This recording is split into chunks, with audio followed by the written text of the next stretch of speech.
আসসালামু আলাইকুম গাইস। এই ভাইটা আর্জেন্টিনা ভার্সেস ব্রাজিল কে নিয়ে কয়েকটা কথা বলেছে। প্লিজ এই ভিডিওটা দেখে যাবেন, যদি ভালো লাগে এই ভিডিওটা শেয়ার করে দিবেন। এই কথাগুলো আমার অনেক ভালো লাগেছে, সে অনেক ভালো ভিডিও কন্টেন্ট করে। হ্যাঁ, এই ভিডিওটা ফুল দেখে যান। হ্যাঁ, ইদানিং দেখতেছি কিছু পোলাপান অনলাইনে আইসা বলতেছে আর্জেন্টিনার আজকে থেকে বয়কট, আবার দেখতেছি কিছু পোলাপান আইসা বলতেছে আজকে থেকে ব্রাজিল বয়কট, আবার দেখতেছি কিছু পোলাপান ব্রাজিলের গেঞ্জি গায়ে পইরা আর্জেন্টিনার গেঞ্জি গায়ে পইরা রাস্তাঘাটে মিছিল দিতেছে। আমি বুঝলাম না ভাই, তারা কি এইসব কইরা নিজেকে স্মার্ট প্রমাণ করতে চাচ্ছে? মানুষ বলে টিকটকাররা নাকি প্রতিবন্ধী হয়।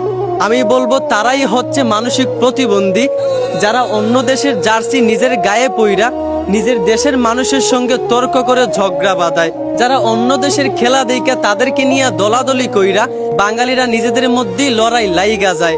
এরাই হচ্ছে সত্যিকারের মানসিক প্রতিবন্ধী। কারণ কোনো সুস্থ মস্তিষ্কের মানুষ কখনোই এইসব নিয়ে বাড়াবাড়ি করতে পারে না।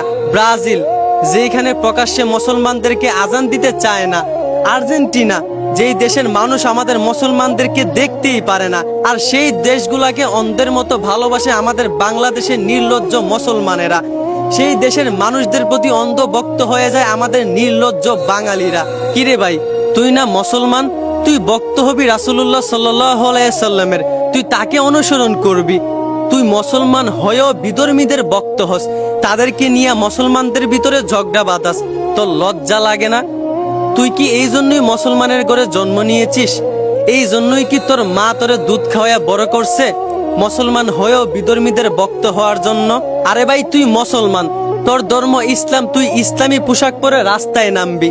তোর লজ্জা লাগে না তুই অন্য দেশের জার্সি পরে রাস্তায় নামে মিছিল দেশ? হাজারো শহীদের বিনিময়ে এই বাংলাদেশ স্বাধীন হয়েছে, তুই পারলে এই স্বাধীন বাংলাদেশের পতাকা অন্য দেশে উড়ানোর চেষ্টা করবি।